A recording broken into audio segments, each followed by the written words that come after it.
नमस्ते दोस्तों, मैं फिर से आप सभी 10वीं के छात्रों का YouTube चैनल पर स्वागत करता हूं। तो दोस्तों, हम दूसरी इकाई का पाठ छठा, हम उस धरती की संतति है, इस कव्वाली का अध्ययन कर रहे हैं। और इस हम उस धरती के संतति है कव्वाली का लेखन किया है उमाकांत मालवीय जी ने। तो दोस्तों, पिछली तासिका में हमने देखा इस कव्वाली में, कविता में लड़कों को लड़कियों से बढ़ चढ़कर बताते हुए लड़के अपनी प्रशंसा करते हुए कहते थे कि हम उस धरती के रहने वाले लड़के हैं जिनकी जितनी प्रशंसा की जाए कम है। यह वही धरती है जहां ध्रुव जैसे महापुरुष, भक्त प्रहलाद, भरत राजा जैसे कई और वीर महापुरुषों ने जन्म लिया था। हम उनकी संतान है। वे इतने निडर थे कि शेरों के मुंह खुलवाकर उनके दांत गिना करते थे।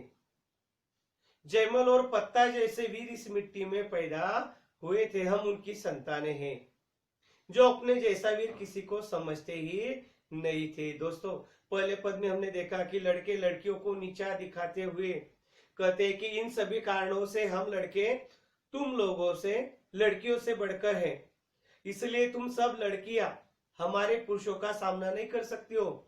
अतः हमारे सामने तुम सब अपना मुंह बंद रखो, कुछ सोचने की कोशिश मत करो। तो दोस्तों, इस प्रकार लड़कों ने जवाब दिया है अपनी शेखी बगाड़ते हुए, डींग हाँकते हुए। तो अब लड़कियां क्या उन्हें प्रत्युत्तर देती है, उनके उन कैसी नोकझोंक हमें दिखाई देती है, अगली कविता की हम अगले भाग में देखते हैं। देखिए दोस्तों, लड़कियां क्या कहती हैं। बातों का जनाब शऊर नहीं, बातों का जनाब शौर नहीं, शेखी न बगारे हाथ चुप रहिए। लड़कियां प्रत्युत्तर देते हुए लड़कों को सुनाती है कि बातों का जनाब शौर नहीं, शेखी न बगारे हाथ चुप रहिए। हम उस धरती के लड़की है जिस धरती की बातें क्या कहिए। दोस्तों, लड़कियां कहती हैं कि बातों का जनाब, जनाब यानी महोदय, शौर नहीं, काम करने का ढंग। वे कहती है कि शेखी न बगारे, शेखी बगारना यानी घमंड करना। लड़कियां कहती है कि बातों का जनाब शौर नहीं, शेखी न बगारे, हाथ चुप रहिए। काम करने का ढंग तुम्हारा और हमारा अलग है, लड़कियों का अलग है, तुम्हारा अलग है। हम सबके आग शेखी न बगाए, तुम अपनी डींग मत हाको हमारे सामने, चुप बैठो। हम उस धरती की लड़की है जिस धरती की बातें क्या कहिए। वे कहती है लड़कियां अपनी बाजू कहते हुए, अजी क्या कहिए, हाजी क्या कहिए। जिस मिट्टी में लक्ष्मीबाई जी, जिस मिट्टी में लक्ष्मीबाई जी जन्मी थी झांसी की रानी, रजिया सुल्ताना दुर्गावती जो खूब लड़ी थी मर्दानी। लड़कियां अपनी बाजू कहती हुए लड़कों से कहती है कि तुम अपनी बातें बंद करो, अपना घमंड, अपनी शेखी मत बगारो। हम भी उस धरती की लड़कियां हैं।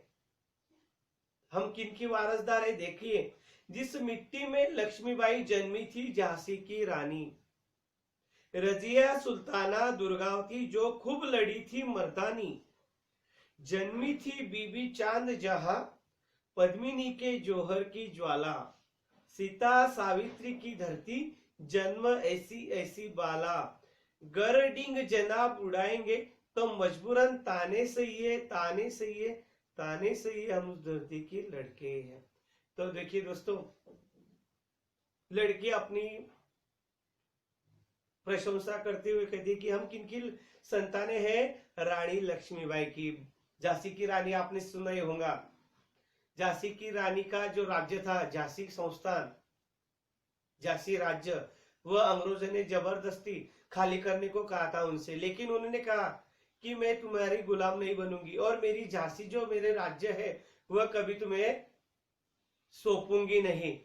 भले मुझे वीर मरण प्राप्त हो, वीर गति प्राप्त हो, मैं तुम्हारे सामने मेरे घुटने नहीं टेकूंगी। वह अभिमानी थी, स्वाभिमानी थी। और जब अंग्रेजों और झांसी की रानी के युद्ध सैनिकों के दल में युद्ध हुआ सैन्य में युद्ध हुआ तब झांसी की रानी को वीरगति प्राप्त हुई थी, लेकिन उन्होंने आत्मसमर्पण नहीं किया था। ऐसी झांसी की रानी की हम शूरवीर क्या है, संतानें हैं। झांसी की रानी बहुत पराक्रमी थी दोस्तों, बहुत शूरवीर थी। उन पर कई बार हिंदी फिल्में भी आ चुकी है, मराठी फिल्में भी आ चुकी है। आपने कंगना रनौत की झांसी की रानी के जीवन पर बनी फिल्म भी देखी होंगी। इसमें झांसी की रानी कैसी शूरवीर योद्धा थी, उसका कैसा व्यक्तित्व था, चरित्र था, इस पर प्रकाश डाला गया है। हम वह फिल्म देख सकते हैं, झांसी की रानी पर बनी कंगना रनौत की फिल्म। तो वे कहते कि रजिया सुल्ताना आपने नाम सुना होगा। कौन थी रजिया सुल्ताना? तो दिल्ली के सुल्तान अल्तमश की बेटी थी रजिया सुल्ताना। बहुत पराक्रमी थी, शूरवीर थी बचपन से। और सुल्तान अल्तमश ने रजिया सुल्ताना को अपना उत्तराधिकारी चुना था, और वह अपने सेना की सेनापति थी, प्रमुख सेनापति थी। जब अकबर ने उनके राज्य पर आक्रमण किया, हमला किया, जब दुश्मनों ने उनके राज्य पर हमला किया, तब रजिया सुल्तान ने अपनी सैन्य की बागडोर संभालते हुए, अपना पराक्रम दिखाते हुए उन शत्रुओं को परास्त किया था। ऐसी रजिया सुल्ताना की हम क्या है, संतानें हैं। दुर्गावती आप नाम सुना ही होगा। भारत की एक महान वीरांगना महिला थी, स्त्री है। उनका जन्म प्रसिद्ध चंदल राजा किरत राय के परिवार में हुआ था। वे गोंडवाना राज्य की रानी थी, रानी दुर्गावती। बहुत पराक्रमी थी, शूरवीर थी। आप देख सकते हैं गूगल पर जाकर इन रानियों का जीवन वृत्तांत हम देख सकते हैं, जान सकते हैं। और लेखक कहते हैं कि जिस मिट्टी में लक्ष्मीबाई जी ने, रजिया सुल्ताना, दुर्गावती जो खूब लड़ी थी मर्दानी, और जहां जन्मी थी बीबी चांद जहां, तो चांद बीबी अहमद राजा के परिवार की एक गुणी महिला थी, रानी थी। जब मुगलों ने यानी अकबर ने निजामशाही की राजधानी अहमदनगर पर आक्रमण किया था, तो चांद बीबी ने बड़ी बहादुरी से किले पर उनका सामना किया था। बहुत बहादुर थी चांद बीबी, पर सरदारों के षड्यंत्र के कारण उसका विश्वासघात करके उसे मारा गया था। चांद बीबी बहुत पराक्रमी थी, अकबर भी उसे बहुत मानता था। सम्राट अकबर जो भारत का बादशाह था, उसने भी उसके पराक्रम को लोहा माना था। तो दोस्तों, लड़कियां कहती अपनी बाजू की प्रशंसा करते हुए, हम किनकी संतानें हैं? रानी लक्ष्मीबाई, रजिया सुल्ताना, दुर्गावती, चांद बीबी, पद्मिनी की जौहर की ज्वाला। पद्मावत फिल्म आपने देखा होगा। चित्तौड़ के राजा रतन सिंह की पत्नी थी पद्मावती। अपनी सुंदरता के लिए वह विख्यात थी, प्रसिद्ध थी सारे भारत में। दिल्ली के सुल्तान अलाउद्दीन खिलजी ने उनकी सुंदरता के बारे में सुनकर चित्तौड़ पर आक्रमण कर दिया था, और उन्हें रतन सिंह को कहा था कि अपनी बीवी को मेरे हवाले कर दे, लेकिन रतन सिंह ने इनकार कर दिया था और युद्ध दोनों में हुआ था। इसमें अलाउद्दीन खिलजी को विजय मिली थी, लेकिन राजपूत जो बहादुर के लिए माने जाते हैं, उनकी महिला भी बहुत बहादुर होती है, निडर होती है। राजपूत बहादुरों ने मरते दम तक उनका सामना किया था। अंत में वीरांगना पद्मावती ने अन्य राजपूत स्त्रियों के साथ किले में जौहर कर लिया था। पद्मावत फिल्म अगर आपने देखी होंगी तो आपके समझ में यह सारी कहानी आ जाएगी। लड़कियां कहती है कि हम उनकी संतति है, उनकी वारिसदार है, हमारे आगे तुम लड़कों कुछ नहीं लगते। वे कहते आगे देखिए, सीता सावित्री की धरती। सीता राम की पत्नी थी, सीता बहुत पतिव्रता स्त्री थी। सावित्री की धरती, सावित्री सती सावित्री सत्यवान की पत्नी, बहुत सती सावित्री थी, तपस्वी महिला थी। जन्मी ऐसी बाला, हम किनके वारसदार है? सती सावित्री, रानी दुर्गावती, झांसी की रानी लक्ष्मीबाई, रजिया सुल्तान, पद्मिनी, सीता सावित्री की क्या है? हम संतानें हैं, हमारे आगे लड़कों तुम कुछ नहीं लगते। लड़कियां कहती उन्हें, गरडिंग जनाब उड़ाएंगे तो मजबूरन ताने सहिए। गरडिंग जनाब उड़ाएंगे तो मजबूरन ताने सहिए, ताने सहिए, ताने सहिए। हम उस धरती की लड़की है अजी क्या कहिए, अजी हाँ क्या कहिए। तो दोस्तों इस प्रकार लड़कियां लड़कों का घमंड तोड़ना चाहती है प्रत्युत्तर देकर। हमने देखा दोस्तों कि लड़कों को अपनी बड़ाई करते हुए सुनकर लड़कियां लड़कों को जवाब इस पंक्तियों में देती है। वे कहते हैं कि आप जैसे लोगों को बात करने का ढंग तक मालूम नहीं है, आप अपनी प्रशंसा खुद न कीजिए और चुप रहिए। सुनिए, हम उस धरती की लड़कियां हैं जिस धरती का कुछ पूछना ही नहीं है। हम उस धरती की लड़कियां हैं जिसकी मिट्टी में वीरांगना झांसी की रानी लक्ष्मीबाई का जन्म हुआ था।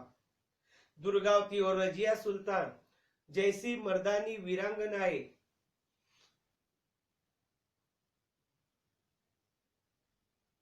जिस मिट्टी में पैदा हुई थी, जिन्होंने लड़ाई के मैदान में अपना अद्भुत पराक्रम दिखाया था, वीरता दिखाई थी, हम उस धरती की लड़कियां हैं। और आगे वे कहती कि चांद बीवी जैसी वीरांगना और जौहर की ज्वाला में हंसते हंसते कूद जाने वाली महान नारी पद्मिनी का जन्म भी इस मिट्टी में हुआ था। ऐसे हम वीरांगनाओं की संतानें हैं, हम लड़कियां।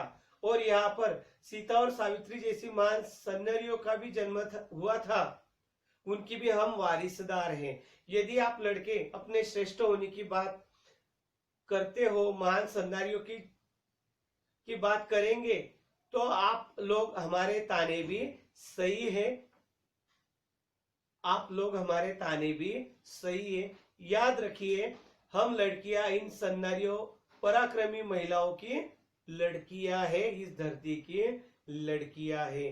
देखिए दोस्तों आगे क्या कहती है लड़कियां, यहां पर मैंने लिखा नहीं है लेकिन आपको बताता हूं। तो देखिए दोस्तों, पहला पद लड़कों ने गाया और दूसरा पद लड़कियों ने गाया, और जो अंतिम पद है यह दोनों मिलकर गाते हैं।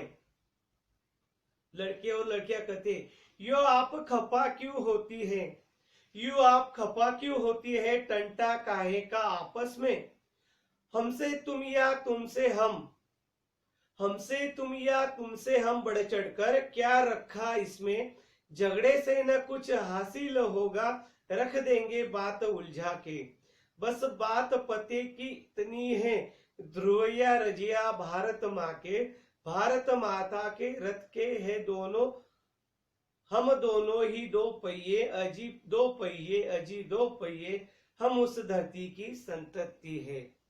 देखिए दोस्तों, लड़कियों का जवाब सुनकर लड़के समझदारी की बात करते हुए कहते हैं कि हमारी बातों पर आप नाराज क्यों होती हो लड़कियों, इसमें आपस में झगड़े की कोई बात नहीं है, इस तरह की बातें हमें आपसे उलझाकर रख देगी और हम इसमें न हमें कोई फायदा होगा न आपको होगा।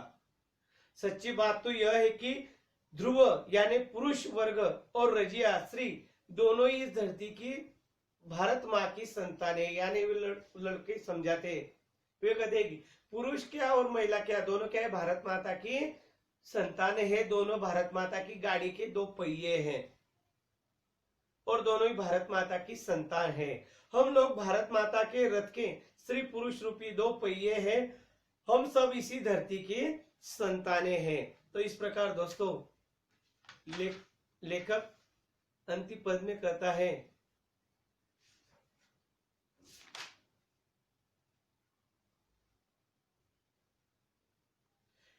कि पुरुष हो या महिला, दोनों क्या है, भारत माता के रथ के दो पहिए हैं। देखिए दोस्तों, लेखक ने इस अंतिम पद में नारी सम्मान के बारे में हमें बताने की कोशिश की है। वे कहते हैं दोस्तों, हम देखते हैं कि आजकल स्त्रियों के अपमान की अनेक घटनाएं पढ़ने सुनने में आती है। स्त्रियों पर तरह तरह के अत्याचार होते, उन्हें कम लिखा जाता है, उन्हें अपमानित किया जाता है। यह बड़े दुख की बात है। हमारे देश में प्राचीन काल से नारियों का सम्मान करने की परंपरा रही है। हमारे यहाँ नारी को देवी का सम्मान दिया जाता है और उसकी पूजा करने की परंपरा रही है। दुर्गा, सरस्वती, लक्ष्मी, पार्वती, महाकाली आदि देवियों को हम श्रद्धा और भक्ति पूर्वक पूजा करते हैं। सीता, सावित्री तथा अनुसुईया जैसी महान नारियां हमारी आदर्श रही है। हमारे ऋषि मुनियों ने कहा है, यंत्र नायरस्तु पूज्यते रमन्ते तंत्र देवता, अर्थात जहां नारियों की पूजा की जाती है वही देवता निवास करते हैं। आज हमारे देश में स्त्रियां हर क्षेत्र में पुरुषों के साथ बराबरी के स्तर पर काम कर रही है। आज की नारी पहले की अपेक्षा अधिक जागरूक भी हो चुकी है। नारी को सम्मान देने से स्त्रियां ही सम्मानित नहीं होगी, बल्कि उन्हें सम्मान देने वाले खुद भी गौरवान्वित होते हैं। तो खपा यानी दोस्तों नाराज होना, रुष्ट होना। टंटा यानी झगड़ा, लड़ाई करना, व्यर्थ का झंझट लेना, हासिल करना, हाथ लगना, मिलना, प्राप्त होना। उलझाना यानी झगड़ा करना, तकरार करना। पते की बात, रहस्य की बात। सतंती यानी संतान। तो दोस्तों मनुष्य के जीवन में गृहस्थाश्रम को सबसे ज्यादा महत्वपूर्ण माना गया है। गृहस्थ जीवन में पुरुष और स्त्री दोनों का अपनी अपनी जगह महत्व होता है।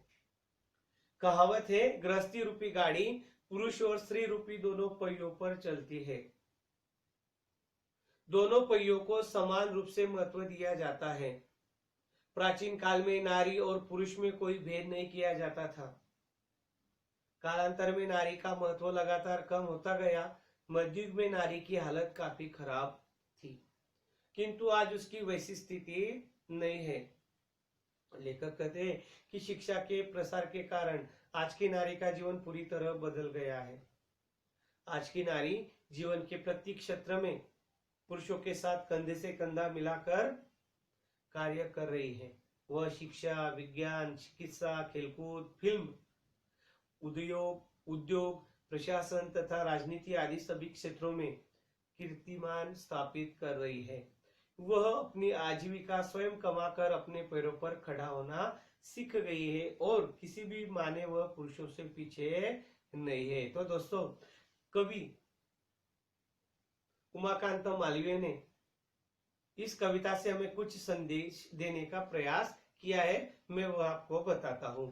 तो दोस्तों प्रस्तुत कविता कव्वाली के स्वरूप में दी गई है। इसमें लड़के जहां महापुरुषों और प्रसिद्ध शूरवीरों का हवाला देते हुए अपने आप को लड़कियों से श्रेष्ठ बताने की कोशिश करते हैं, वही लड़कियां भी सीता, सावित्री, लक्ष्मीबाई तथा बुद्ध युद्ध में अपना पराक्रम दिखाने वाली शूरवीर रानियों को अपनी जमात से जोड़ते हुए लड़कों से अपने आप को कम नहीं बताती। पर बाद में लड़के कव्वाली के माध्यम से लड़कियों को जवाब देते हैं कि कोई किसी से बढ़कर नहीं है और सभी बराबर है। देश के चाहे महान पुरुष हो या महान स्त्रियां, सभी भारत माँ की संतानें हैं। लड़के लड़कियां दोनों भारत माता के रथ के दो पहियों के समान हैं। दो पहिए हैं, रथ के लिए इन दोनों पहियों का होना बहुत जरूरी है। इस तरह कविता यह संदेश मिलता है हमें कविता से कि कोई बड़ा या छोटा नहीं है, सभी लोग समान हैं। हमें अपने आप पर निरर्थक गर्व नहीं करना चाहिए। तो दोस्तों इस प्रकार हम उस धरती की संतति है। यह पद्य कव्वाली पद्य यहाँ पर समाप्त होता है। और दोस्तों कुछ मुहावरे शब्दार्थ जो है मैं आपको बताने वाला हूं, अपने नोटबुक कॉपी में आपको लिखने हैं अंतिम। और जो स्वाध्याय बताया गया है पेज नंबर 75 पर प्रश्न पहला, दूसरा और तीसरा और चौथा, यह आपको अपनी नोटबुक कॉपी में लिखना है। तब तक के लिए मैं आपसे दोस्तों विदा लेता हूं। अगली तासिका में देखेंगे हम हमारा अगला पाठ 7वां महिला आश्रम। तब तक के लिए मैं आपसे रजा लेता हूं। धन्यवाद, फिर से मिलेंगे, शुक्रिया।